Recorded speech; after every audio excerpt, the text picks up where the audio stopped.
بسم الله الرحمن الرحيم. الحمد لله رب العالمين، والعاقبة للمتقين، وأشهد أن لا إله إلا الله وحده لا شريك له، وأشهد أن محمدا عبده ورسوله صلى الله وسلم عليه وعلى آله وأصحابه أجمعين. أما بعد، فعنوان هذا اللقاء كما عرفنا: الظلم ظلمات يوم القيامة. وهذا لفظ حديث صح وثبت عن رسول الله صلى الله عليه وسلم من حديث جابر رضي الله عنه أن الرسول صلى الله عليه وسلم قال: اتقوا الظلم فإن الظلم ظلمات يوم القيامة. وينبغي على كل مسلم أن يستشعر هذا المعنى، وأن يعيش خائفا من الوقوع في الظلم ومن ظلم العباد، فإن الظلم كما أخبر نبينا عليه الصلاة والسلام ظلمات يوم القيامة، أي يوم يلقى الناس رب العالمين سبحانه وتعالى في ذلك اليوم الذي يكون فيه القصاص، حيث يقتص للمظلوم من ظالمه.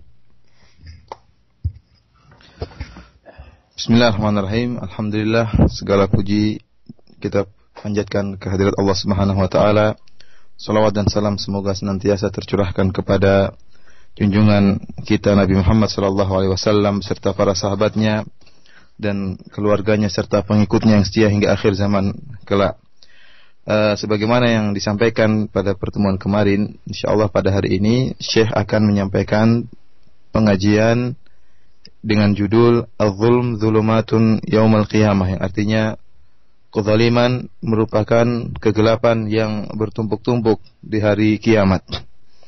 Para pendengar Radio Raja yang dirahmati oleh Allah Subhanahu wa taala, Zulm Zulumatun Yaumal Qiyamah itu merupakan sebuah lafal hadis yang ma'ruf yang diriwayatkan oleh Jabir bin Abdullah radhiyallahu taala anhu, hadis yang sahih di mana Rasulullah sallallahu alaihi wasallam pernah bersabda, "Ittaqudz zulm, fa innadz zulma dzulumatun yaumal qiyamah."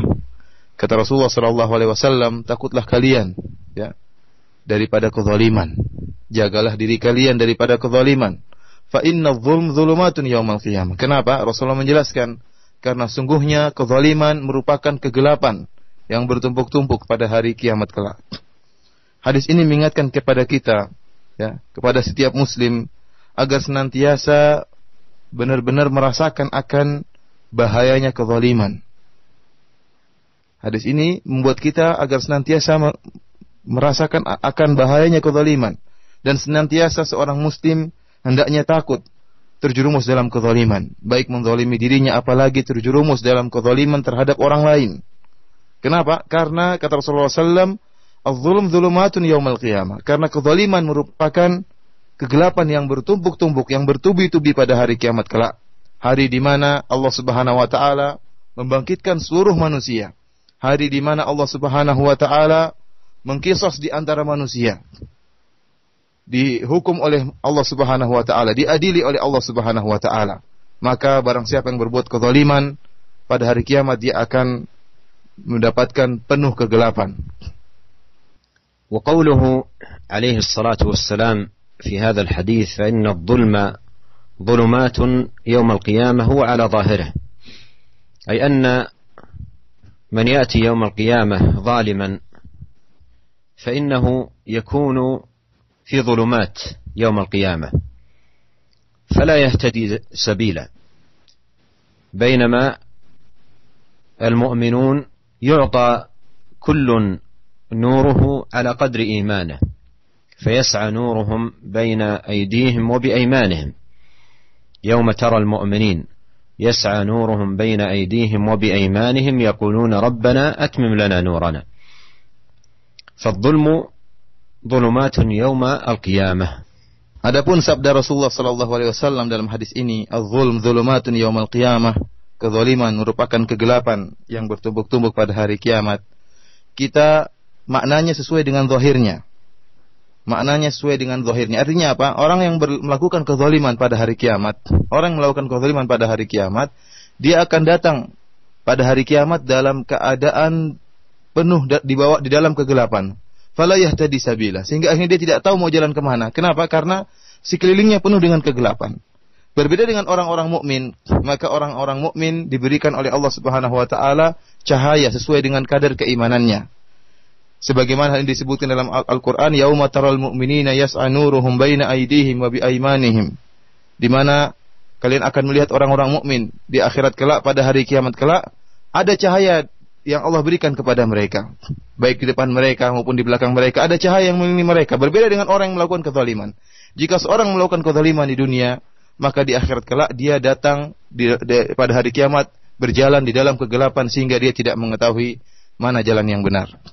والظلم أيها الإخوة توعد الله سبحانه وتعالى فاعله الظالم بالوعيد الشديد، وتوعده سبحانه وتعالى باللعنة وأليم العقاب في الدنيا ويوم يقوم الأشهاد. والله سبحانه وتعالى يمهل للظالم ولا يهمله، فإذا أخذه سبحانه وتعالى أخذه أخذا شديدا، وكذلك أخذ ربك إذا أخذ القرى وهي ظالمة إن أخذه أليم شديد. Ketahuilah para pendengar yang dirahmati Allah Subhanahu wa taala, Allah Subhanahu wa taala telah mengancam orang-orang yang berbuat kezaliman dengan azab yang sangat pedih, dengan hukuman yang sangat berat. Dan Allah Subhanahu wa taala tidak akan lalai dari kezaliman yang mereka lakukan. Sedikit pun kezaliman yang mereka lakukan, Allah tidak akan lalai. Memang benar, Allah membiarkan mereka ke dalam kezaliman. Namun ingat, Allah Subhanahu wa taala tidak akan lalai dari kezaliman yang mereka lakukan. Bahkan Allah mengancam kezaliman yang mereka lakukan dengan azab yang sangat pedih. Allah Subhanahu wa taala berfirman, "Wa kadzalika akhdhu rabbika idza akhadhal qura wa hiya zalimah." Ya, demikianlah bagaimana tatkala Allah Subhanahu wa taala menghukum sebuah negeri yang berbuat kezaliman. Inna akhdahu alimun syadid. Karena sungguhnya hukuman Allah Subhanahu wa taala sangatlah pedih. Ya. Ini Allah ancamkan kepada negeri yang berbuat kezaliman. Jadi ingat, Allah Subhanahu wa taala memang membiarkan orang-orang berbuat kezaliman. Namun kezaliman mereka sama sekali tidak ada yang luput dari perhatian Allah, dan Allah akan membalas setiap kezaliman dengan azab yang sangat pedih. وإذا تفكر العاقل ونظر في التاريخ وفي الأمم التي مضت قبل، وكم هي الأمم التي مضت كثرة، هؤلاء مضى كل منهم بعمله، وكم فيهم أيضا من الظلمة الذين تعدوا على الحقوق، على الأعراض، على الدماء، على الأموال إلى غير ذلك. أين هؤلاء؟ وأين الأمور التي ابتزوها وأخذوها ظلما؟ ذهب كل ذلك، لكنهم بقوا متحملين تبعات ظلمهم وعدوانهم وبغيهم وغرورهم في حياتهم الدنيا.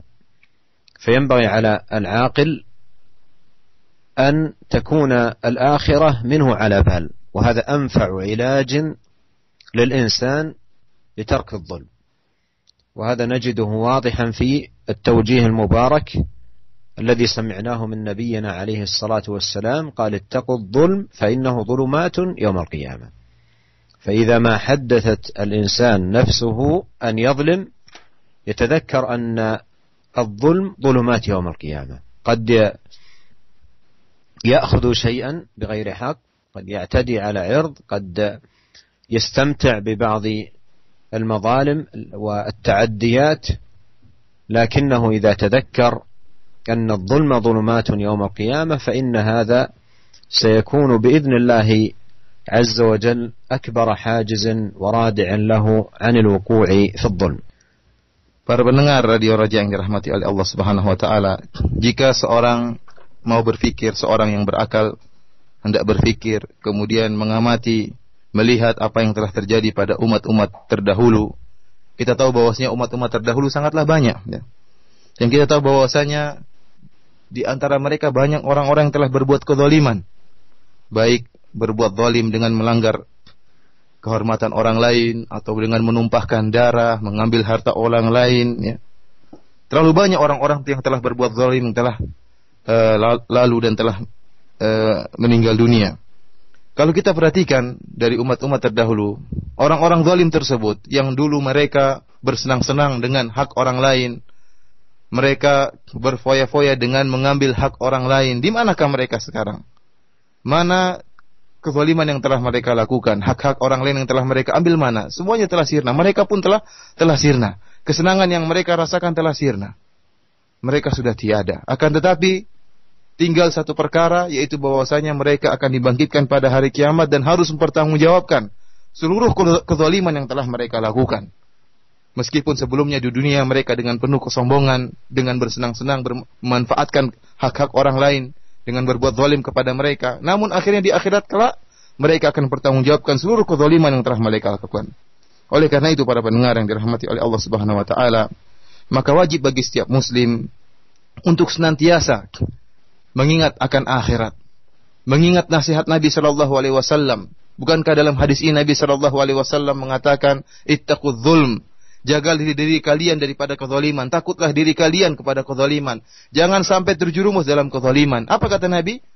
Fa inna dzulm dzulumatun yaumal qiyamah. Sungguhnya kezaliman merupakan kegelapan yang bertubi-tubi, yang bertumpuk-tumpuk pada hari kiamat kelak. Rasulullah SAW ingatkan akan akhirat. Dan ini merupakan obat yang sangat ampuh untuk mencegah seorang terjerumus dalam kezaliman. Oleh karena itu, jika di antara kita terbetik dalam hatinya untuk berbuat kezaliman, dan syaitan senantiasa membisiki kita untuk melakukan kezaliman, mungkin saja di antara kita waliyadzubillah ingin menikmati hak orang lain, bersenang-senangan dengan merampas hak orang lain. Ini merupakan kezaliman. Jika seorang ingin melakukan kezaliman, maka ingatlah sabda Nabi sallallahu alaihi wasallam ini, "Adz-dzulm dzulumatun yaumal qiyamah." Kezaliman merupakan kegelapan yang bertumpuk-tumpuk pada hari kiamat. Oleh karena itu, Syekh menjelaskan bahwasanya mengingat akhirat merupakan perkara yang sangat membuat orang takut untuk terjerumus dalam kezaliman. Oleh karena hendaknya kita senantiasa ingat akan akhirat, ingat akan hari bertemu kita dengan Allah Subhanahu wa taala, hari di mana Allah akan mengadili, menghakimi kita semuanya. وقد دلت النصوص على أن الظلم أنواع ثلاثة. النوع الأول ظلم بين العبد وبين ربه سبحانه وتعالى، وهذا أشد الظلم وأشنعه وأفظعه، وهو الشرك بالله عز وجل واتخاذ الأنداد والشركاء. ولهذا قال الله عز وجل عن الكفار: والكافرون هم الظالمون. وقال جل وعلا: إن الشرك لظلم عظيم. والشرك أظلم الظلم وأكبر الموبقات وأعظم الجرائم، لأن العبادة حق لله سبحانه وتعالى: وما خلقت الجن والإنس إلا ليعبدون. فإذا عبد غيره واتخذت الأنداد فهذا أعظم الظلم، لأن العبادة وضعت في غير موضعها. وهذا النوع من الظلم لا يغفره الله في حق من لقي الله عز وجل به يوم القيامة، كما قال الله تعالى: إن الله لا يغفر أن يشرك به ويغفر ما دون ذلك لمن يشاء. Nas-nas dalam Al-Quran maupun hadis-hadis Nabi Sallallahu Alaihi Wasallam, dalil-dalil menunjukkan bahwasanya kezaliman itu ada 3 macam. Yang pertama, kezaliman yang timbul antara seorang hamba dengan Rabb-nya, dengan Tuhannya. Dan ini merupakan kezaliman yang sangat parah dan yang sangat buruk dan sangat jelek. Kezaliman ini adalah kesyirikan. Oleh karena itu Allah Subhanahu wa taala mensifati orang-orang kafir yang mereka berbuat kesyirikan, Allah sifati dengan humudz zalimun. Mereka adalah orang-orang yang berbuat zalim. Dan dalam ayat yang lain Allah Subhanahu wa taala berfirman, "Innasyirka ladzulmun azim." Sungguhnya kesyirikan merupakan kezaliman yang sangat besar. Oleh karena itu, kezaliman jenis ini, yaitu kesyirikan, merupakan kriminal yang sangat besar. Kriminal yang terbesar adalah kesyirikan. Kenapa? Karena ibadah adalah hak Allah Subhanahu wa taala semata.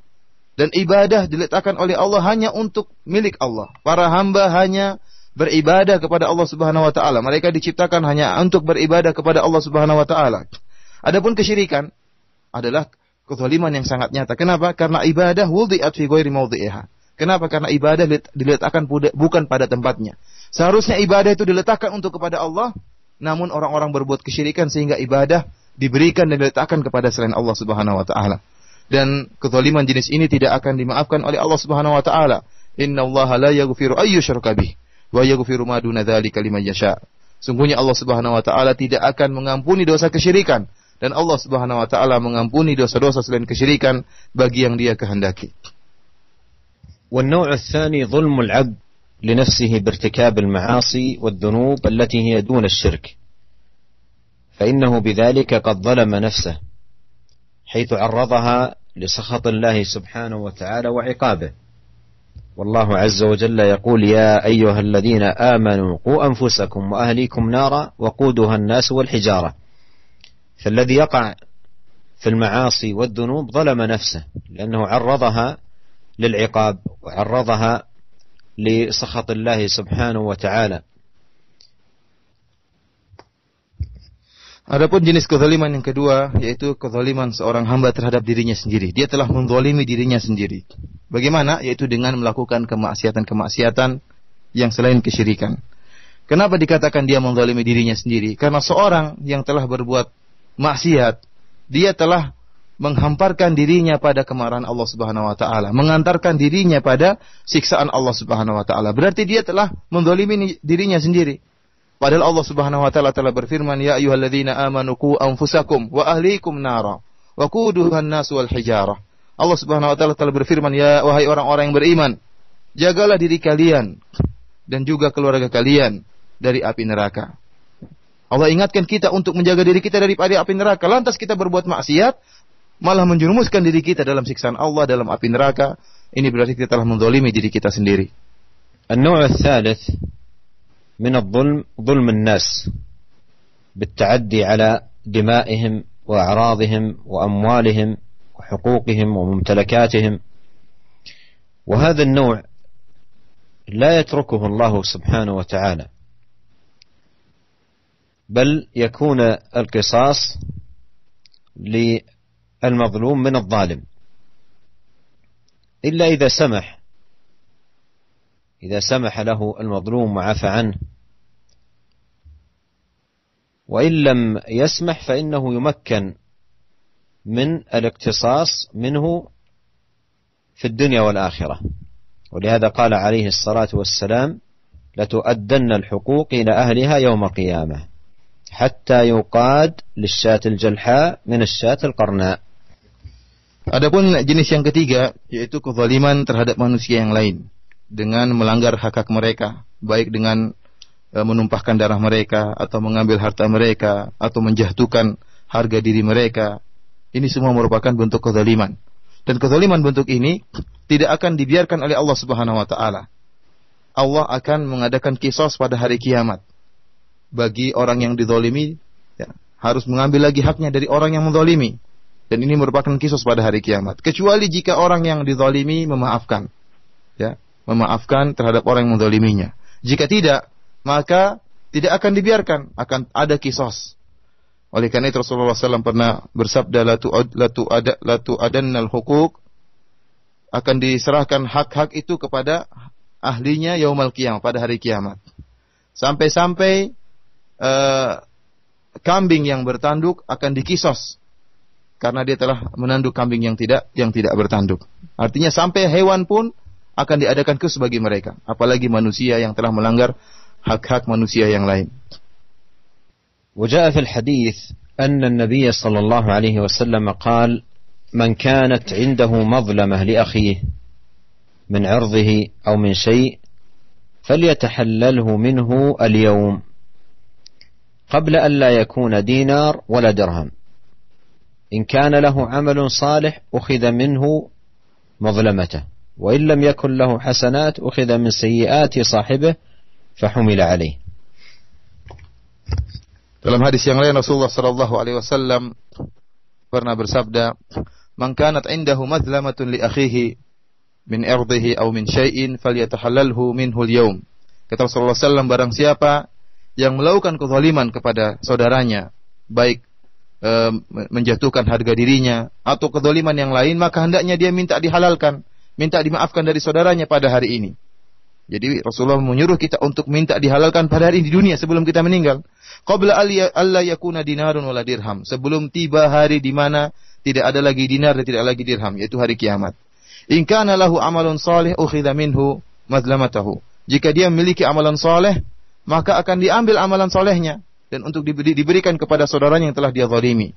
Wa illam yakun lahu hasanatun ukhidha min sayyiati sahibihi fahummila alaihi. Dan ternyata jika orang yang menzalimi sama sekali tidak memiliki kebaikan, maka dosa-dosa orang yang dizalimi akan diambil dan dipikulkan kepada orang yang menzalimi pada hari kiamat kelak. وجاء كذلك في الحديث عن النبي صلى الله عليه وسلم أنه قال: أتدرون من المفلس؟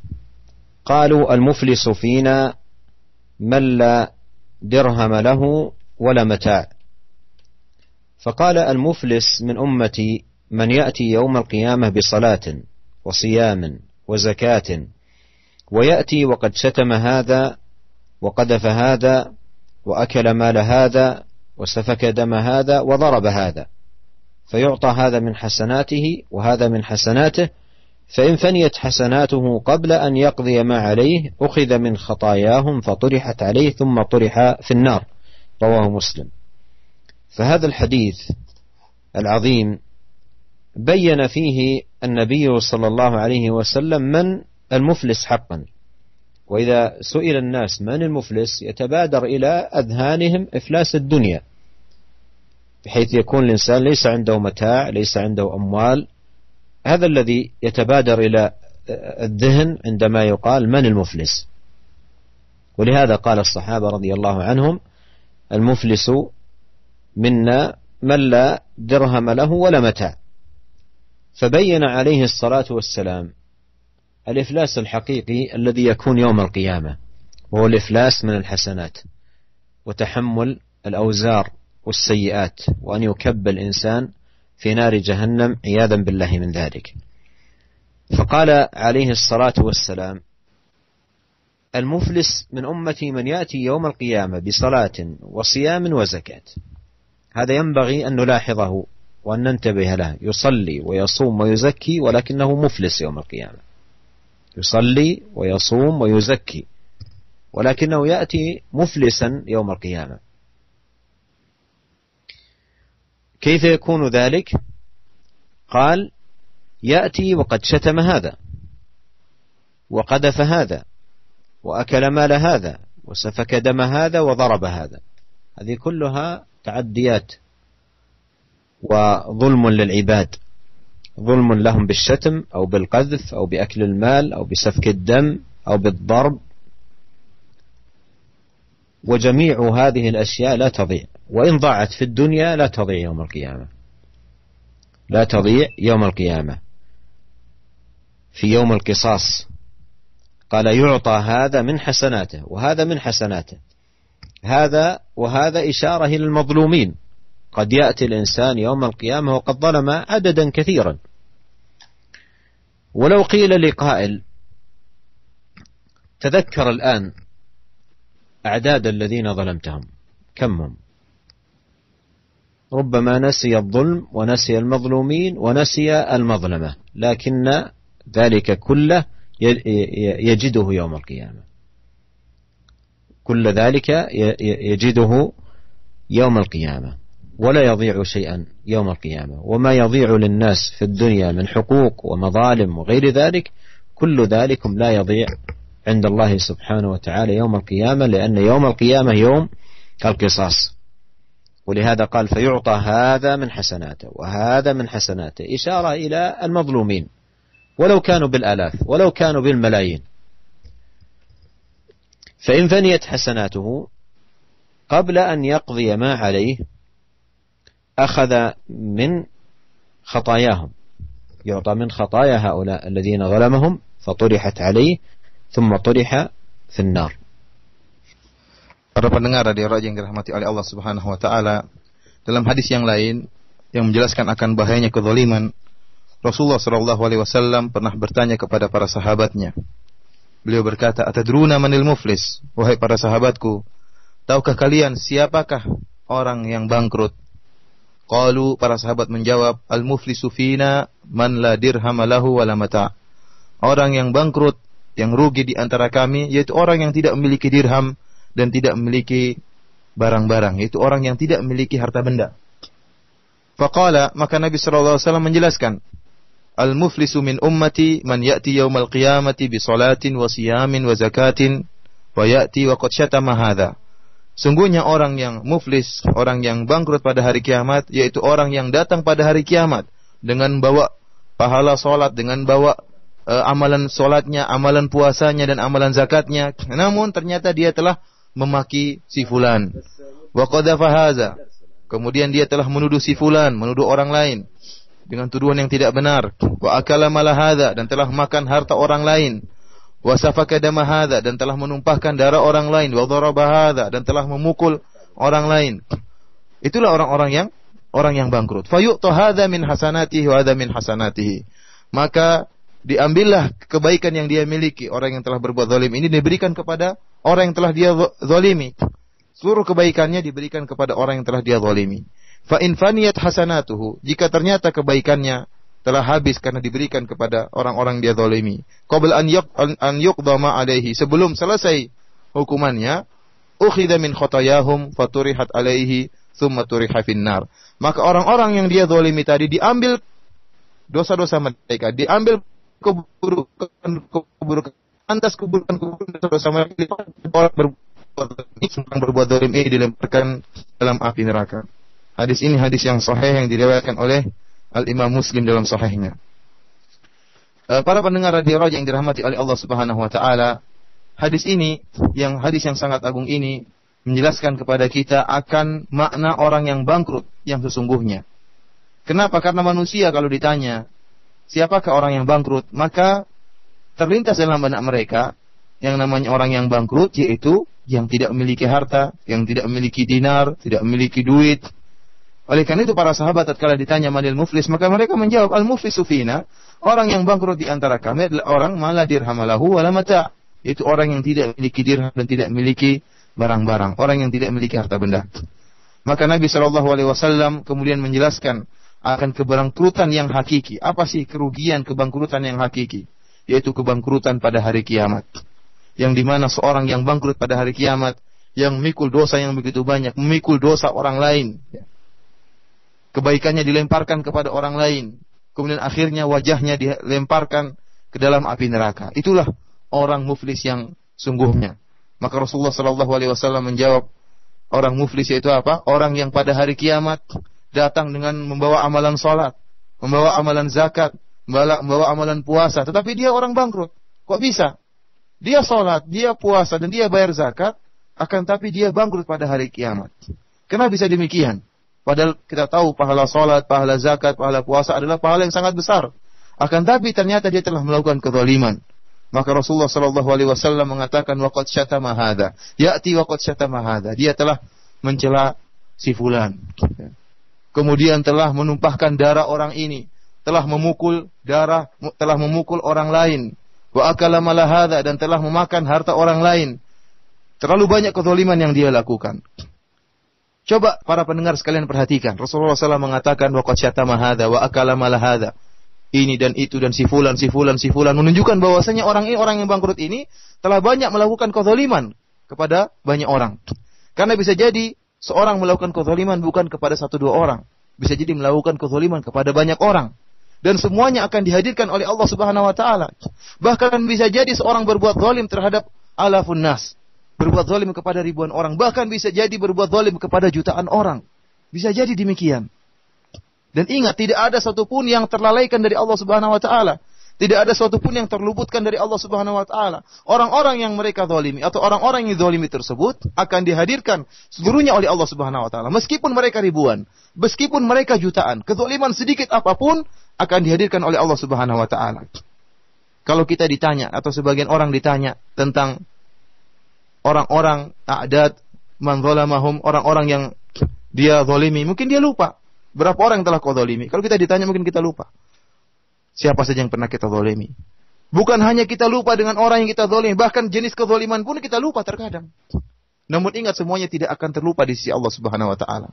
Betapapun orang yang kita zalimi, jumlahnya betapapun besarnya, Dan sedikit pun kezaliman yang kita lakukan semuanya akan dihadirkan oleh Allah Subhanahu wa taala. Oleh karena itu dalam hadis Rasulullah SAW menjelaskan, si fulan ini meskipun banyak salatnya, meskipun puasa, meskipun zakat, apa kata Rasulullah? Waqad syatama hadza, dia telah mencela si fulan, wa akala mal hadza, telah makan harta si fulan, waqad safaka dama hadza, telah menumpahkan darah si fulan, wa daraba hadza, telah mukul si fulan. Tidak ada yang terluputkan dari Allah Subhanahu wa taala. Oleh karena itu, para pendengar radio Raja yang dirahmati oleh Allah Subhanahu wa taala, tidak ada hak-hak yang tadhi', tidak ada hak-hak orang yang akan hilang, tidak ada. Kalau hak-hak kita diambil oleh orang lain, kita dizalimi oleh orang lain, kalau tidak bisa kita rebut di dunia ini, pasti kita bisa rebut di akhirat kelak. Tidak akan ada hak yang hilang. Allah Subhanahu wa taala adalah Maha Adil. Setiap hak meskipun sedikit pun akan Allah tunaikan pada hari kiamat. Jadi tidak ada hak-hak yang hilang. Ingatlah hal ini. Meskipun hak kita direbut oleh orang lain di dunia ini, kalau kita tidak bisa rebut kembali di dunia ini, yakinlah bahwasanya di akhirat kelak Allah Subhanahu wa taala akan menunaikan hak kita dan mengkisos orang yang telah menzalimi kita. وينبغي أن يعلم أيها الإخوة المستمعون أن مال المسلم لا يحل إلا بطيبة من نفسه وبرضا تام منه. وحرمة مال المسلم كحرمة دمه وعرضه، فلا يجوز أخذ ماله أو سكن بيته أو دكانه أو مصلحة من مصالحه إلا برضاه عن طيب نفس. ومن أخذ مال غيره بغير رضاه يكون ظلمه.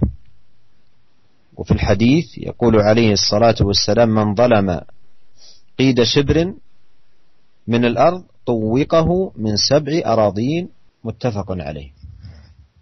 Kemudian kita lanjutkan penjelasan hadis tadi, orang yang merugi. Rasulullah sallallahu alaihi wasallam menjelaskan bahwasanya orang yang merugi di hari kiamat kelak akan diambil hasanatnya dan diberikan kepada orang-orang yang dia zalimi, sayyiatnya semuanya akan dilemparkan kepada dia. Hasanatnya yang pertama diambil dulu dan diberikan kepada orang-orang yang dizalimi. Di semuanya diberikan. Pahala solatnya diambil dan diberikan kepada orang yang dia zalimi. Dan fa in faniyat hasanatuhu, kata Rasulullah menjelaskan, kalau seandainya hasanatnya sudah habis, sudah dibagi-bagikan kepada orang yang dizalimi, tidak ada lagi hasanat yang bisa diberikan kepada orang-orang dia zalimi, maka sebaliknya, sayyiat orang-orang yang dia zalimi akan diberikan kepada dia, akan dibuat dia untuk memikul keburukan-keburukan dan dosa-dosa orang yang telah dia zalimi. Kemudian apa? Tsumma turiha finnar. Kemudian dia pun dilemparkan ke dalam api neraka. Begitulah nasib orang yang berbuat zalim, orang yang merugi di akhirat kelak. Para pendengar radio Raja yang dirahmati oleh Allah Subhanahu wa taala, dan perlu diketahui para pendengar radio Raja yang dirahmati oleh Allah Subhanahu wa taala, setiap muslim dari kita harus sadar bahwasanya harta orang lain tidak boleh kita ambil kecuali dengan ridha dirinya, keridhaan orang tersebut, dan dengan ketenangan hatinya. Adapun jika kita mengambil harta orang lain dengan tidak ada ridhonya, hatinya kita ambil hartanya, dia membiarkan kita mengambil hartanya, namun hatinya tidak serak, hatinya tidak tenang, berarti ini hukumnya haram. Terus Syekh menjelaskan bahwasanya keharaman atau nilai daripada harta sama seperti darah dan harga diri seorang. Bagaimana kita tidak boleh menumpahkan darah orang lain? Tidak boleh kita menjatuhkan harga diri orang lain. Kita juga tidak boleh mengambil harta orang lain. Maka tidak boleh kita ambil harta orang lain dengan tidak ada keridhaan dari orang tersebut. Tidak boleh kita tinggal di rumah orang lain dengan tidak ada keridhaan dari orang tersebut. Dia tidak serak, dia mangkal kalau kita tinggal di rumahnya. Dia mangkal kalau kita ambil hartanya. Mungkin dia biarkan. Tapi kalau dia mangkal, tidak ridha, menunjukkan bahwasanya itu perbuatan zaliman. Oleh karena itu, kezaliman meskipun sedikit apapun, kita harus hati-hati.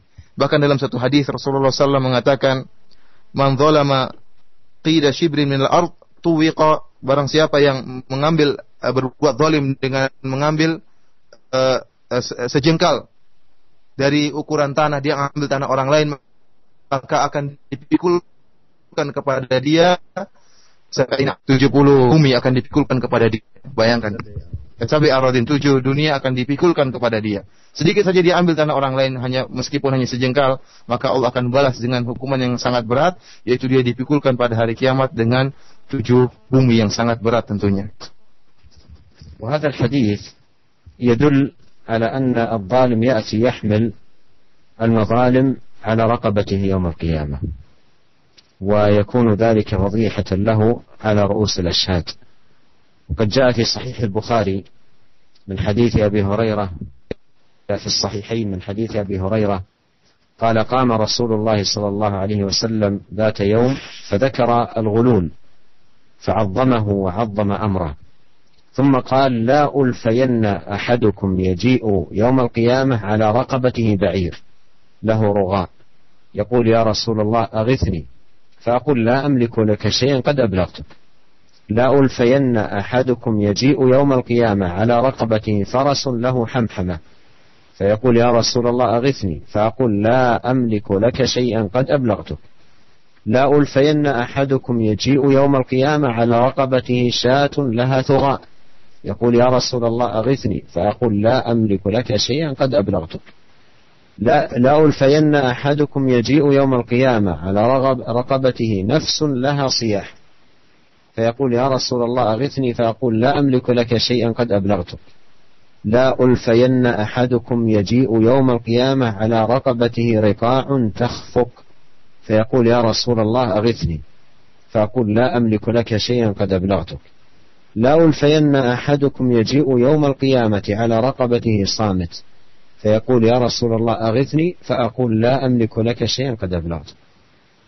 وقوله صامت المراد به الذهب والفضة، لأن العرب تقسم المال إلى قسمين: صامت وناطق. الناطق الحيوانات التي لها أصوات، والصامت الأموال التي يمتلكها الإنسان من ذهب وفضة ونحوه. والرقاع التي تخفق هذه فيها حقوق للعباد وتعديات. والشاهد من الحديث أنه يأتي يحمل كل المظالم والتعديات، يحملها على رقبته يوم القيامة فضيحة له على رؤوس الأشهاد. Hadis tadi menunjukkan bahwasanya orang yang berbuat kezaliman, maka dia akan memikul kezaliman tersebut pada lehernya. Sebagaimana tadi orang yang mengambil harta Shibron, mengambil tanah sejengkal, maka dia akan memikul bumi sebanyak 7 bumi yang tentu sangat berat sekali dia pikul di lehernya. Dalam hadis lain juga ditunjukkan akan hal ini, di mana suatu saat kata Abu Hurairah radhiyallahu taala anhu, Rasulullah sallallahu alaihi wasallam berdiri, kemudian dia ingatkan akan bahayanya berbuatan curang, dan kemudian beliau berkata, la ulfayanna ahadukum yaji'u yaumal qiyamah, aku tidak mau ada seorang dari kalian datang pada hari kiamat, wa ala raqabatihi ba'irun lahu rugha, kemudian dia memikul seekor onta yang bersuara, yang berteriak-teriak. Kemudian dia berkata, ya Rasulullah aghithni. Kemudian dia berkata, ya Rasulullah tolonglah aku. Maka fa'aku la amliku laka syai'an qad ablagtuka. Kemudian aku berkata kepada dia, aku tidak bisa menolong engkau sama sekali, padahal telah aku sampaikan kepada engkau. Rasulullah SAW kemudian berkata lagi, la ulfayanna ahadukum yaji'u yaumal qiyamati ala raqabatihi farasun lahu hamhamah. Fayaqul ya Rasulullah aghithni. Fa'aqulu la amliku laka syai'an qad ablagtuka. Rasulullah mengatakan, salah seorang dari kalian akan datang, benar-benar akan datang pada hari kiamat. Kemudian di lehernya dia memikul seekor kuda yang bersuara, yang berteriak-teriak. Kemudian orang ini berkata, ya Rasulullah tolonglah aku. Maka aku berkata kepada dia, aku tidak bisa menolong engkau, suatu yang telah aku sampaikan kepada engkau, telah aku jelaskan kepada engkau. Rasulullah menyambung lagi hadisnya, dia berkata, la ulfayanna ahadukum yaji'u yaumal qiyamah ala raqabati syatun laha thugha. Yaqul ya Rasulullah aghithni. Fa'aqul la amliku laka syai'an qad ablagtuka. Kata Rasulullah, salah seorang dari kalian benar-benar aku tidak mau mendapati dia datang pada hari kiamat dalam keadaan memikul seekor kambing yang bersuara. Kemudian orang ini pun berkata, ya Rasulullah tolonglah aku. Kemudian aku berkata, sungguhnya aku tidak bisa menolong engkau. Sungguhnya aku telah menyampaikan kepada engkau. Kemudian Rasulullah sallallahu alaihi wasallam mengatakan, la ulfayanna ahadukum yaji'u yaumal qiyamati ala raqabatihi ruqa tukhfiq fayaqul ya Rasulullah aghithni fa'aqul la amliku laka syai'an qad ablagtuka. Kata Rasulullah sallam, salah seorang dari kalian akan datang pada hari kiamat dan dia memikul pada lehernya kulit-kulit yang di situ tertulis kezaliman-kezaliman yang dia lakukan, dan kulit-kulit tersebut, tumpukan-tumpukan kulit-kulit tersebut bergerak-gerak yang menunjukkan betapa banyak kezaliman yang dia lakukan. Catatan kezaliman yang dia lakukan sangatlah banyak. Kemudian dia berkata, ya Rasulullah tolonglah aku. Maka aku berkata, aku tidak bisa menolong engkau, sedikit pun, karena aku telah menyampaikan kepada engkau. Kemudian Rasulullah berkata lagi, la ulfayanna ahadukum yaji'u yaumal qiyamati ala raqabatihi samit, fayaqul ya Rasulullah aghithni, fa aqulu la amliku laka syai'an qad ablagtuka. Kemudian datang salah seorang dari kalian pada hari kiamat, kemudian pada lehernya dia membawa emas dan perak. Kemudian dia berkata, yaitu emas dan perak yang merupakan hasil kezaliman. Kemudian dia berkata, ya Rasulullah, tolonglah aku. Maka aku berkata, aku tidak bisa menolong engkau sama sekali. Sungguhnya aku telah menyampaikan kepada engkau. Para pendengar radio Raja yang rahmati oleh Allah Subhanahu wa taala, hadis yang sangat panjang ini menjelaskan kepada kita bahwasanya seluruh kezaliman akan dipikul oleh orang yang berbuat zalim. Apakah dia mengambil onta orang, apakah dia mengambil kambing orang, apa dia mengambil harta orang, emas orang, semuanya akan dia pikul. Dan ini merupakan fadhihah pada hari kiamat. Ini menunjukkan Allah membongkar aibnya pada hari kiamat. Kenapa? Karena dia akan dilihat oleh seluruh orang. Khalayak semuanya akan melihat dia. Khalayak ramai akan melihat dia bahwasanya dia telah berbuat kezaliman. Dan kezaliman yang dia lakukan dia pikul di lehernya. Betapapun besar kezaliman tersebut akan dia pikul di lehernya. Dan ini merupakan fadhihah dan Allah membuat dia malu di hadapan seluruh manusia. Oleh karena itu kita berlindung kepada Allah dari perbuatan zalim. Wallahu jalla wa ala tawa'ada adh-dhalimin bil la'nah wa alim al-'iqab. قال الله تعالى ألا لعنة الله على الظالمين وقال الله تعالى إنا أعتدنا للظالمين نارا أحاط بهم سرادقها وإن يستغيثوا يغاثوا بماء كالمهل يشوي الوجوه بئس الشراب وساءت مرتفقا. والظالم قد يستبطئ العقوبة فيتمادى في ظلمه ولا يتذكر أن الله سبحانه يملي للظالم حتى إذا أخذه لم يفلت. Para pendengar yang dirahmati yang dirahmati oleh Allah Subhanahu wa taala, sungguhnya Allah Subhanahu wa taala telah mengancam orang-orang yang berbuat zalim dengan azab yang sangat pedih. Dan Allah Subhanahu wa taala telah melaknat orang-orang yang telah berbuat kezaliman. Oleh karena itu dalam ayat Allah Subhanahu wa taala berfirman, "Ala la'natullahi 'alal zalimin." Sungguhnya laknat Allah hanyalah bagi orang-orang yang berbuat kezaliman. Orang yang berbuat zalim dilaknat oleh Allah Subhanahu wa taala, dijauhkan dari rahmat Allah Subhanahu wa taala. Demikian juga Allah telah mengancam dengan azab yang sangat pedih. Kata Allah Subhanahu wa taala, "Inna a'tadna lidh-dhalimina naran ahata bihim suradiquha. Wa in yastaghithu yughathu bima'in kalmuhli yashwil wujuh bi'sa asy-syarabu wa sa'at murtafaqa." Kata Allah Subhanahu wa taala, "Inna a'tadna lidh-dhalimina naran ahata bihim suradiquha." Kami telah menyiapkan bagi orang-orang yang berbuat kezaliman api neraka yang meliputi dia. Api neraka yang datang dari segala sisi membakar dia. Wa iyastaghitsu, kalau dia pun meminta pertolongan untuk diberikan air, maka akan datang yughatsu bima'in kalmuhli yashwil wujuh. Akan datangkan air yang sangat panas yang membakar wajahnya. Bi'sa syarabu wa sa'at murtafaqa. Ini merupakan minuman yang sangat jelek yang telah menyiksa dia. Oleh karena itu, Syekh menjelaskan bahwasanya bisa jadi seorang yang zalim dilambatkan hukumannya, tidak datang hukuman kepada dia, Allah melambatkan hukumannya, tidak segera dia dihukum oleh Allah Subhanahu wa taala, tidak segera disiksa oleh Allah Subhanahu wa taala, fayatamada fi dzulmihi, maka dia pun semakin tenggelam dalam kezalimannya. Kenapa? Karena dia tidak dihukum. Dia merasa Allah lalai dari kezaliman yang dia lakukan, maka dia terus-menerus terjerumus dalam kezaliman. Padahal dia tidak tahu, dia lupa bahwasanya Allah Subhanahu wa taala memang sengaja membiarkan orang zalim untuk semakin terjerumus dalam kezalimannya, sampai kemudian Allah pun tiba-tiba menghukum dia dengan hukuman yang sangat berat yang akhirnya mengagetkan dia. Inilah yang banyak terjadi. Betapa banyak orang zalim tatkala tidak dihukum oleh Allah Subhanahu wa taala merasa bahwasanya Allah lalai, sehingga dia pun terjerumus tenggelam dalam kezaliman yang semakin bertumpuk-tumpuk. Tiba-tiba Allah Subhanahu wa taala mengadab dia di akhirat dengan hukuman yang sangat berat dan bertumpuk-tumpuk pula.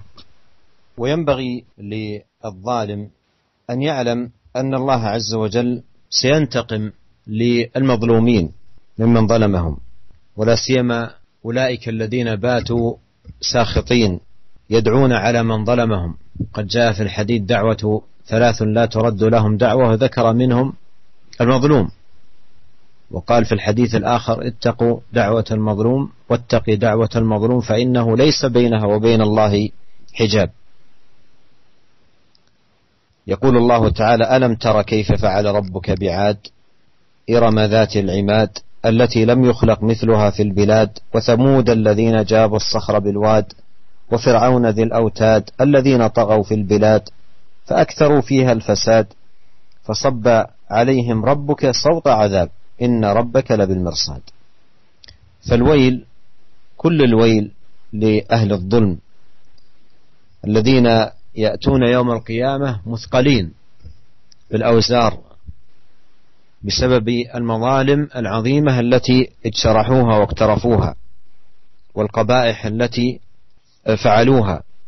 وإذا تأمل المتأمل يجد أن هؤلاء كما قدمت في بداية الحديث ذهبت لذاتهم بما ظلموا، وبقي العار والشنار والعقوبة. انتقلوا إلى دار العقاب وملك غيرهم الدار، ملك غيرهم المال، وتحملهم الآثام والأوزار. والعاقل من اتعظ بغيره، والشقي من اتعظ به غيره. Pendengar radio yang dirahmati oleh Allah Subhanahu wa taala, maka janganlah orang yang berbuat zalim menyangka bahwasanya Allah Subhanahu wa taala akan lalai dari kezaliman yang dia lakukan. Sungguhnya Allah Subhanahu wa taala akan membela orang yang dizalimi dengan membalas orang yang menzalimi. Tidak ada hak yang akan lalai di sisi Allah Subhanahu wa taala. Terlebih-lebih lagi orang-orang yang dizalimi tersebut, mereka adalah orang-orang yang di malam hari dalam keadaan marah dan murka karena dizalimi, kemudian berdoa kepada Allah Subhanahu wa taala agar menghukum orang-orang yang telah menzalimi mereka. Karena ketahuilah bahwasanya doanya orang yang zalim, orang yang dizalimi tidak akan ditolak oleh Allah Subhanahu wa taala. Dalam satu hadis Rasulullah sallallahu alaihi wasallam telah bersabda, 3 buah doa yang tidak akan ditolak oleh Allah Subhanahu wa taala. Di antaranya da'watul mazlum, yaitu doanya orang yang dizalimi. Allah tidak akan menolak doanya orang yang dizalimi, langsung dikabulkan oleh Allah Subhanahu wa taala. Dalam hadis yang lain Rasulullah sallallahu alaihi wasallam bersabda, "Wattaqi da'watal mazlum, fa innahu laisa bainahu wa bainaha wa bainallahi hijab." Kata Rasulullah sallallahu alaihi wasallam, takutlah kalian kepada doanya orang-orang yang berbuat kezaliman. Fa innahu laisa bainaha wa bainallahi hijab. Tidak ada penghalang antara doanya orang yang zalimi dengan Allah Subhanahu wa taala. Artinya apa? Doa orang yang dizalimi langsung sampai kepada Allah dan langsung dikabulkan oleh Allah Subhanahu wa taala. Maka berhati-hatilah wahai orang-orang yang berbuat zalim, terutama orang-orang yang dizalimi tersebut kemudian berdoa kepada Allah agar menghukumi kalian. Ingatlah bahwasanya doa mereka tidak akan ditolak oleh Allah Subhanahu wa taala. Maka kecelakaan dan sungguh kecelakaan bagi orang-orang yang berbuat kezaliman pada hari kiamat datang dalam keadaan memikul kezaliman yang mereka lakukan. Datang pada hari kiamat dalam penuh rasa malu. Allah mempermalukan mereka di hadapan khalayak ramai. Allah mempertontonkan kezaliman yang telah mereka lakukan. Kezaliman sedikit apapun akan dinampakkan oleh Allah Subhanahu wa taala. Bagaimana lagi jika ternyata kezaliman tersebut bertumpuk-tumpuk dan sangat besar jumlahnya, dan bagaimana lagi jika ternyata yang dizalimi sangatlah banyak. Allah akan permalukan mereka pada hari kiamat kelak. Allah Subhanahu wa taala menceritakan tentang orang-orang yang dahulunya sangat mewah kehidupan mereka dan sangat sombong, namun akhirnya apa? Allah pun mengadab mereka. Alam tara kaifa fa'ala rabbuka bi'ad irama dzatil imad. Tidakkah engkau lihat bagaimana apa yang telah Allah lakukan kepada kaum Ad? Irama dzatil imad, yang telah mereka memiliki bangunan yang sangat tinggi. Yaitu kaum Ad dari kabilah Iram yang memiliki bangunan yang sangat tinggi dan memiliki kekuatan yang sangat besar, yang menunjukkan bagaimana megahnya mereka. Apa yang telah Allah lakukan kepada mereka? Allah telah menghancurkan mereka. Allati lam yukhlaq mithluha fil bilad. Tidak pernah ada seperti bangunan yang mereka lakukan, kekuatan yang mereka lakukan. Wa thamud alladzina jabu as-sakhra bil wad. Dan lihat pula apa yang telah Allah lakukan dengan kaum Tsamud yang sangat angkuh, yang telah membawa batu sampai dibawa ke lembah, ya. Saking kuatnya mereka mengangkat batu dan dibawa ke dalam lembah. Saking kuatnya mereka sehingga mereka pun memahat gunung. Bayangkan gunung mereka pahat. Menunjukkan bagaimana kemegahan mereka, bagaimana kekuatan mereka. Namun apa yang Allah lakukan kepada mereka? Allah hancurkan mereka. Kemudian juga Fir'aun yang sangat angkuh. Wa Fir'auna dzil autad. Lihatlah Fir'aun yang memiliki pasukan yang sangat banyak. Apa yang Allah lakukan kepada mereka? Keangkuhan mereka tidak bisa menyelamatkan mereka. Allah hancurkan mereka. Alladzina taghaw fil bilad. Meskipun mereka telah berbuat kezaliman pada negeri. Seluruhnya ini baik kaum Ad, kaum Tsamud ataupun Firaun yang memiliki kekuatan yang sangat megah, memiliki pasukan yang sangat banyak, namun mereka telah berbuat tughyan, telah mereka berbuat kezaliman. Fa aktsaru fiha al-fasad, dan mereka akhirnya juga melakukan apa? Berbanyak kerusakan. Fasabba alaihim rabbuka sawta adzab inna rabbaka labil mirsad. Akhirnya apa? Allah pun menimpakan kepada mereka azab yang sangat pedih. Sungguhnya Allah Subhanahu wa taala Maha mengawasi mereka. Oleh karena itu, para pendengar radio yang dirahmati oleh Allah Subhanahu wa taala, jika kita melihat bagaimana nasib mereka, orang-orang yang berbuat kezaliman seperti kaum-kaum yang tadi telah kita sebutkan, kemegahan mereka, kekuatan mereka, apa yang tersisa dari mereka? Kezaliman yang mereka lakukan, kekayaan yang mereka lakukan, toh kalau tidak musnah bersama mereka, mereka tinggalkan untuk orang lain. Mereka jar yang mereka usahakan akhirnya ditinggalkan pula untuk orang lain. Harta yang mereka kumpulkan dengan kezaliman tatkala mereka mati pun harta tersebut milik orang lain. Akhirnya mereka pun mati dalam kuburan tidak membawa apa-apa. Mereka hanya tahammaludz dzunub, mereka hanya membawa dosa pada akhirat kelak dan Allah akan menghukum mereka. Oleh karena itu orang yang berakal yaitu man ta'adzab bi ghairihi, yaitu orang yang mengambil ibrah pelajaran dari yang lainnya. Jangan sampai kita yang diambil pelajaran oleh orang lain. Kalau kita sudah melihat orang lain yang berbuat zalim disiksa oleh Allah Subhanahu wa taala, bagaimana kesudahan mereka, maka kita ambil pelajaran dari mereka. Jangan sampai kita yang berbuat zalim akhirnya orang lain mengetahui bagaimana kita disiksa dengan Allah Subhanahu wa taala, justru mereka lah yang mengambil pelajaran dari kita.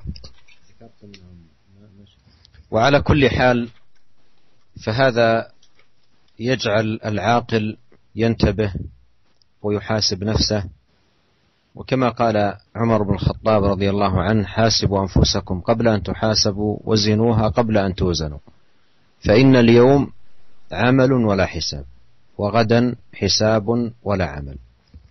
Demikianlah para pendengar yang dirahmati oleh Allah Subhanahu wa taala, maka hendaknya orang yang berakal untuk menghisap dirinya, untuk menghitung-hitung amalan yang dia lakukan. Sebagaimana perkataan Umar bin Khattab radhiyallahu taala anhu, hasibu anfusakum qabla an tuhasabu. Hendaknya kalian menghisap diri kalian sebelum kalian dihisap oleh Allah Subhanahu wa taala. Wazinuha qabla an tuzanu. Dan hendaknya kalian menimbang-nimbang amalan kalian sebelum kalian ditimbang oleh Allah Subhanahu wa taala. Fa innal yaum amalun wala hisab wa ghadan hisab wala amal. Karena pada hari ini adalah hari beramal. Tidak ada hisab. Allah tidak menghisap pada sekarang ini tatkala kita masih di dunia. Akan tapi di akhirat kelak tidak ada lagi amalan. Meskipun kita ingin menyelamatkan diri, tidak ada lagi amalan yang bisa menyelamatkan kita. Yang ada hanyalah hisab di sisi Allah Subhanahu wa taala. Maka hendaknya kita senantiasa merenungkan diri kita dan menimbang-nimbang amalan kita, jangan sampai kita terjerumus dalam kezaliman.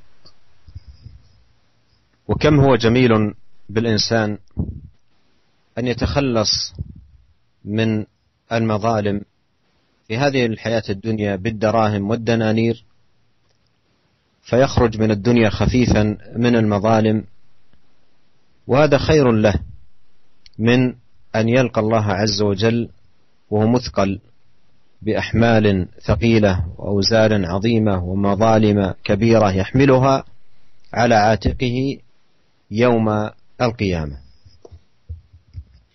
Maka sungguh indah bagi seorang jika dia kemudian membersihkan dirinya daripada kezaliman dengan mengeluarkan dirham, kemudian mengeluarkan dinar, harta dia berikan kepada orang yang dizalimi agar ridho dengan dia, ya. Meskipun harta yang banyak dia keluarkan supaya membuat orang yang dia zalimi tersebut menerima dan pasrah dengan apa yang telah dia lakukan, daripada kemudian dia keluar dari dunia ini dalam keadaan penuh dengan kezaliman yang memberatkan dirinya pada hari kiamat. Maka tidak mengapa dia mengeluarkan harta sehingga dia keluar dari dunia ini dalam keadaan ringan, terlepas dari banyak bentuk kezaliman.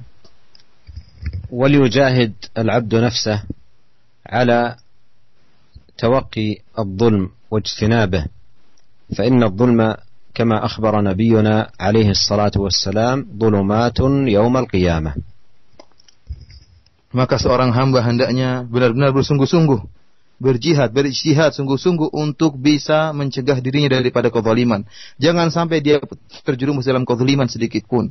Karena sebagaimana perkaranya, sebagaimana sabda Nabi sallallahu alaihi wasallam, fa inna dzulma dzulumatun yaumal qiyamah, sungguhnya kezaliman merupakan kegelapan yang bertumpuk-tumpuk pada hari kiamat kelak. ولنحافظ على ما ثبت في السنن والمسند من حديث أم سلمة أن النبي صلى الله عليه وسلم كان في كل مرة يخرج فيها من بيته يقول اللهم إني أعوذ بك أن أضل أو أضل أو أزل أو أزل أو أظلم أو أظلم أو أجهل أو يجهل علي. Dan hendaknya kita senantiasa menjaga doa yang sering dibaca oleh Nabi sallallahu alaihi wasallam sebagaimana telah valid dari dalam sunan dari Ummu Salamah radhiyallahu taala anhu dalam kutubus sunan bahwasanya Rasulullah sallam ya kalau keluar dari rumah dia senantiasa membaca doa Allahumma inni a'udzubika an adhil au udhal au azil au uzal au azlim au uzlam au ajhal au yujhal alayya. Inilah doa yang sering dibaca oleh Nabi sallallahu alaihi wasallam. Ya Allah, aku berlindung kepada Engkau sehingga aku tidak tersesat dan disesatkan orang, sehingga aku tidak tergelincir atau digelincirkan orang, sehingga aku tidak berbuat zalim atau dizalimi orang. Berdoa kepada Rasulullah, senantiasa berdoa keluar dari rumah agar tidak menzalimi orang lain sebagaimana tidak dizalimi juga oleh orang lain. Oleh karena itu hendaknya kita senantiasa membaca doa ini tatkala keluar dari rumah sehingga senantiasa kita ingat akan bahaya kezaliman. وأختم هذا اللقاء بأن أسأل الله الكريم رب العرش العظيم أن يوفقنا جميعا للتوبة النصوح وأن يشرح صدورنا للخير وأن يعيذنا من الظلم والمظالم والتعديات وأن يصلح لنا شأننا كله وأن يهدينا إليه صراطا مستقيما وأن يوفقنا لما يحبه ويرضاه من سديد الأقوال وصالح الأعمال.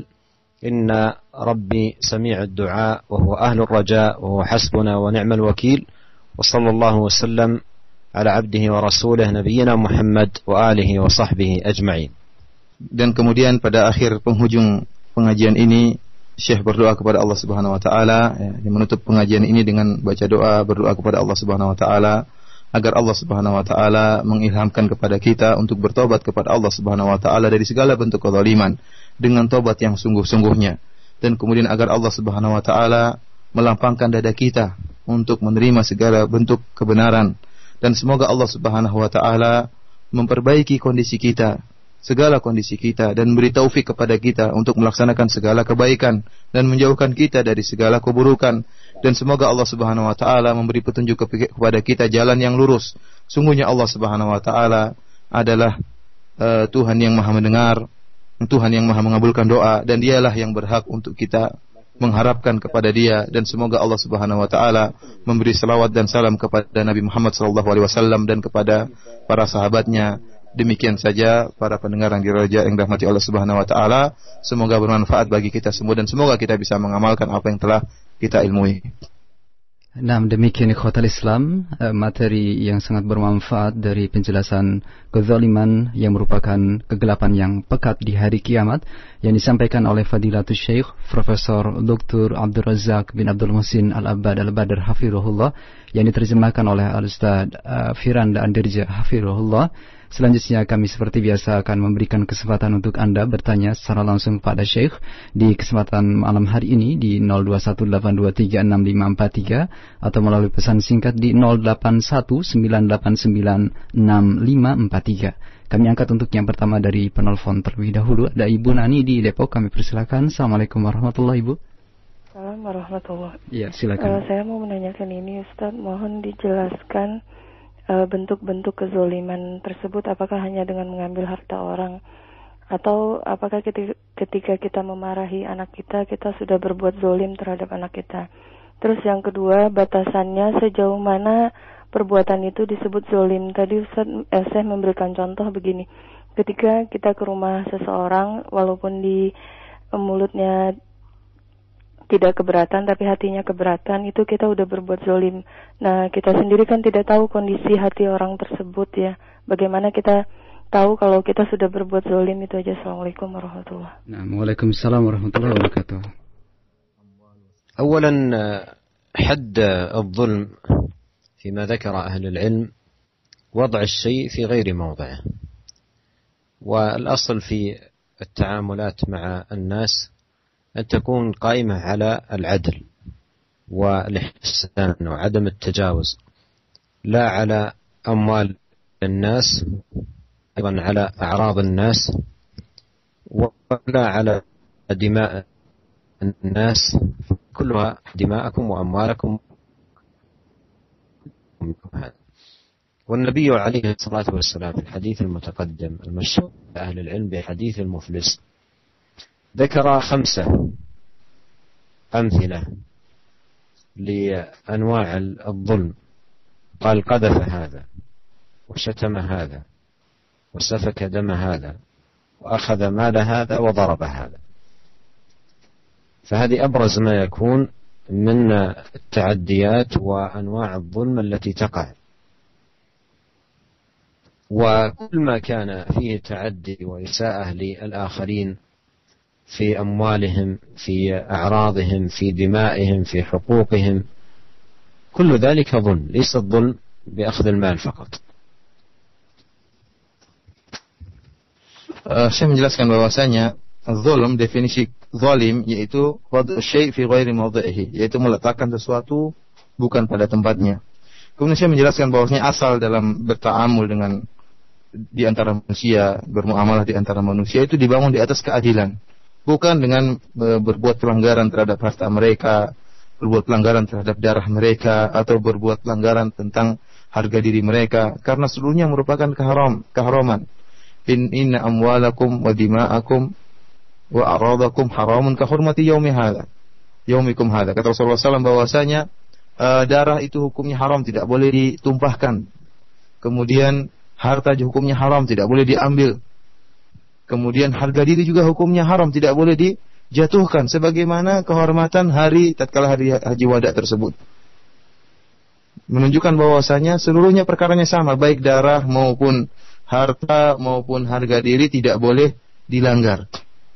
Kemudian dalam hadis yang tadi telah kita jelaskan, hadis tentang orang yang bangkrut pada hari kiamat, Rasulullah SAW menyebutkan 5 contoh yang itu merupakan kezaliman yang paling nampak dan sering dilakukan oleh manusia. Rasulullah mengatakan apa? Waqad syatama hadza, telah mencela atau memaki orang ini telah menjatuhkan harga dirinya. Demikian juga qadzafa hadza, menuduh dia melakukan perbuatan yang tidak buruk, perbuatan zina dan yang lainnya. Ini juga menjatuhkan harga dirinya. Wasafaka dama hadza, dan dia telah menumpahkan darah yang si fulan ini, telah menumpahkan darah, ini pembunuhan. Wa daraba hadza, demikian juga memukul si fulan. Ini yang sering terjadi. Wa akala mala hadza, dan makan harta si fulan. Inilah bentuk kezaliman yang sering terjadi di antara manusia, yaitu memaki atau menuduh dia yang tidak, atau menumpahkan darahnya, atau memakan hartanya, atau memukulnya. Ini merupakan bentuk kezaliman yang sering terjadi di masyarakat. Oleh karena saya menjelaskan, yang dinamakan zalim yaitu seluruh perkara yang ada pada perkara tersebut pelanggaran dan perbuatan buruk kepada hak orang lain. Apakah berkaitan dengan harga dirinya, ataupun darahnya, atau hartanya. Jika pada 3 perkara tersebut ada perbuatan buruk dan pelanggaran, maka itu merupakan kezaliman. Jadi kezaliman bukan hanya pada memakan harta orang. Sebagaimana dicontohkan oleh Rasulullah SAW, mencela juga kezaliman, ya, meskipun tidak memukul, meskipun tidak melukai, tapi melukai hati orang tersebut. Ini adalah perbuatan buruk, isaah, dan kemudian ta'addi, jangan pelanggaran terhadap harga dirinya, dan ini merupakan bentuk kezaliman. Baik, selanjutnya kami angkat dari penelpon kembali, ada pendengar, ada Ibu Ani di Bekasi, kami persilakan. Assalamualaikum. Waalaikumsalam warahmatullahi wabarakatuh. Ya, silakan Ibu. Assalamualaikum Syekh. Saya mau bertanya, saya memiliki salah satu seorang tante di mana dia memiliki banyak hutang dan keluarganya sudah dibuat sulit olehnya karena banyak teror yang sudah melukai keluarga berhubungan dengan utang tersebut. Apakah kita sebagai orang yang telah dizalimi tersebut wajib untuk menolongnya dalam hal ini membayar hutang tersebut, dan bagaimana caranya agar dia terbebas dari masalah karena dia telah menzalimi diri dia dan keluarganya. Dan saya mohon nasihat dari Syekh dan saran atau hal-hal yang wajib dilakukan dan patut dilakukan sesuai sunnah Rasul. Terima kasih Ibu. Assalamualaikum warahmatullahi wabarakatuh. Nah, waalaikumsalam warahmatullahi wabarakatuh. Silakan Ustaz. عليها ديون كثيرة فهي تزعج أقربائها لأن الداعمين دائما يتصلون عليهم على الأقرباء فهل هي قد ظلمت نفسها وظلم الآخرين حيث تزعج أقربائها وماذا ما يجب علي؟ هل يجب علي أن أسدد ديونها لأنها خالتي أو عمتي أو ماذا نصيحتكم لي في تجاه هذه المسألة؟ هي تسأل الآن عن عمة أو خالة لها تتحمل ديونا للآخرين وتريد السداد، وتطالب أو تطلب من أقربائها من أخواتها وبنات أخواتها وإخوانها وأبناء إخوانها وبنات إخوانها، تطلب منهم المساعدة، وإن كان متيسرا لهم مساعدتها في ذلك فهذا يدخل في باب الإحسان إليها، والخالة في مقام الأم، وحقيقة بأن يحسن إليها وأن تساعد. وإذا لم يتمكن فلا أقل من أن يصبر على طلبها ويعتذر منها باللطف والإحسان، ولا يبدي لها قريبها التذمر أو التضجر منها، لأنها مثقلة بالدين، وترى أن هؤلاء الأقارب هم من سيساعدونها على الخلاص من ذلك، وأيضا يبذلون لها الدعاء في ظهر الغيب أن ييسر الله عز وجل لها قضاء الدين الذي تحملته للآخرين. والله أعلم. Syekh mengatakan jika ternyata sang ponakan alhamdulillah memiliki kemudahan, kelapangan harta, maka bagus kalau dia membantu tantenya tersebut, karena ini merupakan bentuk ihsan kepada orang lain. Dan tante subhanallah kedudukannya bisa jadi seperti ibu kita sendiri. Kalau kita berbuat baik maka insya Allah pahalanya luar biasa dari Allah subhanahu wa ta'ala. Akan tetapi jika ternyata sang ponakan tidak mampu untuk membantu si tante, ya, maka tatkala si tante minta bantuannya, maka jangan dia menunjukkan wajah yang marah atau wajah yang menunjukkan wajah yang tidak suka. Akhirnya apa? Sang tante lebih menderita lagi. Si tante sudah menderita berat dengan beratnya, dengan tumpukan hutang yang begitu banyak. Tatkala kita tunjukkan sikap jelek kita, wajah yang muram di hadapan dia, maka semakin berat lagi hatinya, sehingga dia akan terbebani dengan beban yang bertambah-tambah, beban utang dan beban sikap ponakan-ponakannya yang berbuat kasar terhadap dia. Oleh karena itu, jika ternyata si ponakan tidak mampu untuk membantu sang tante, maka tunjukkan wajah yang baik, kemudian nasihati dia, ya, kemudian jangan lupa untuk berdoa untuk tantenya. Tatkala orang dalam keadaan tidur, tatkala tidak ada orang yang melihat dia berdoa kepada Allah Subhanahu wa taala agar Allah melunasi hutang-hutang tantenya. Karena doa seperti ini insyaallah akan dikabulkan oleh Allah Subhanahu wa taala, dan semoga saja bisa jadi ada di antara karib kerabat tante tersebut yang bisa membantu dia. Baik, selanjutnya kami angkat pertanyaan dari pesan singkat yang sudah banyak masuk. Yang pertama dari pendengar di Pondok Gede. Barakallahu fikum ya Syekh, saya dan anak-anak dizolimi oleh istri yang berkhianat dan pergi dengan pria lain. Bukti kebenaran sudah saya tunjukkan, tetapi malah sebaliknya saya dan anak-anak malah dituduh sebagai pembuat fitnah. Dan sampai saat ini saya belum bisa memaafkan istri saya tersebut. Bagaimanakah seharusnya sikap yang harus saya hadapi di dalam menghadapi ujian yang sangat berat ini? Dan hati saya sampai saat ini masih menderita dengan kebencian yang selalu timbul terhadap istri saya tersebut, dan mohon nasihat terhadap masalah ini. Jazakallahu khairan.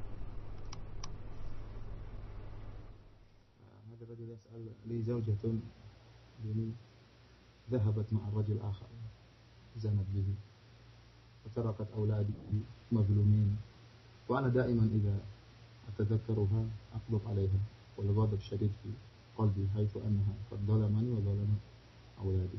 ماذا نصيحتكم لي لأن هذا الغضب دائما يملأ قلبي عندما أتذكرها دائما وعندما نصحتها وهي مصرة على أنها لم تظلم. على كل حال يعني هذا من الابتلاء الذي تعرض له هذا الشخص، وصبره على رعاية أولاده وتربيتهم وتأديبهم بآداب الإسلام هذا باب خير عظيم له.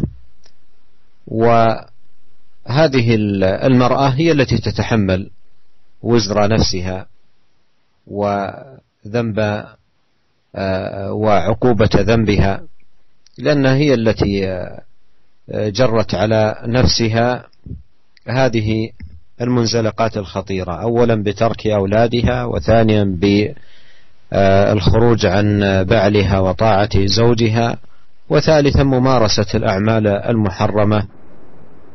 Nah, halo ya Syekh. Mohon maaf ikhwatal Islam, a'azanallah iyyakum. Terputus koneksi kami dengan Syekh. Kami akan coba kembali menghubungi beliau hafizahullah. Mohon maaf untuk koneksi yang terputus saat ini. Kita akan kembali mencoba untuk menghubungi beliau. Assalamualaikum warahmatullahi wabarakatuh. Ya, afwan terputus Ustaz untuk saat ini kami persilakan. Nah, terjemahkan jawaban Syekh ya. Nah, silakan. Adapun pertanyaan Bapak tadi, maka Syekh menjelaskan bahwasanya apa yang ditimpa oleh si Bapak yang bertanya tadi, maka itu merupakan ujian dari Allah Subhanahu wa taala. Yakinlah itu merupakan ujian dari Allah Subhanahu wa taala. Maka hendaknya dia bersabar dengan ujian tersebut dan bersungguh-sungguh untuk memperhatikan anak-anaknya, untuk mentarbiyah, mendidik anak-anaknya dengan didikan yang islami. Dan ketahuilah bahwasanya ini merupakan babul khair, pintu kebaikan yang sangat besar, kesempatan bagi dia untuk mendapatkan pahala yang banyak dengan menjaga anak-anaknya yang telah ditinggal oleh ibunya. Kemudian mendidik mereka dengan didikan yang islami. Ini merupakan pintu kebaikan yang sangat besar. Kemudian Syekh mengingatkan bahwasanya jangan terlalu dia pikirkan wanita tersebut. Ya. Wanita tersebut telah memikul dosanya sendiri, telah memikul dosa yang sangat besar. Yang pertama, dia telah meninggalkan anak-anaknya, anak-anak yang butuh perhatian dia tinggalkan. Ini dosa yang sangat besar. Kemudian apa? Dia telah meninggalkan suaminya. Ini juga tidak diperbolehkan dalam Islam. Kemudian bisa jadi dia terjerumus dalam perbuatan yang fahisyah, perbuatan yang keji dengan laki-laki lain. Ini juga merupakan dosa yang besar. Dia telah memikul dosa yang bertumpuk-tumpuk. Dan alhamdulillah, bapak ini telah berusaha menasihatinya dan menunjukkan kesalahan-kesalahannya. Dan jika ternyata sang wanita atau bekas istrinya tadi tidak kembali kepada dirinya dan tidak kembali sadar, maka jangan dia sibukkan pikirannya dengan wanita tersebut. Mungkin dia marah, mungkin dia jengkel, tapi jangan sibukkan pikirannya selalu memikirkan wanita tadi. Tidak ada manfaatnya. Saya mengingatkan bahwasanya hendaknya dia sibukkan dirinya dengan perkara yang bermanfaat. Renungkan atau pusatkan perhatiannya pada pendidikan anak-anaknya. Dan ini merupakan pintu kebaikan yang sangat besar. Jangan sibuk dengan wanita tersebut. Wanita tersebut urusannya dengan Allah Subhanahu wa taala. Dosa-dosa yang dipikul urusannya dengan Allah Subhanahu wa taala. Adapun bapak, sibukkan dengan yang bermanfaat, dengan mendidik anak-anak dan menjaga mereka dengan baik dengan didikan yang islami, dan itu merupakan salah satu dari pintu kebaikan yang sangat besar. Demikian saja yang bisa disampaikan pada pengajian hari ini, semoga bermanfaat. Wabillahi taufiq wal hidayah. Assalamualaikum warahmatullahi wabarakatuh.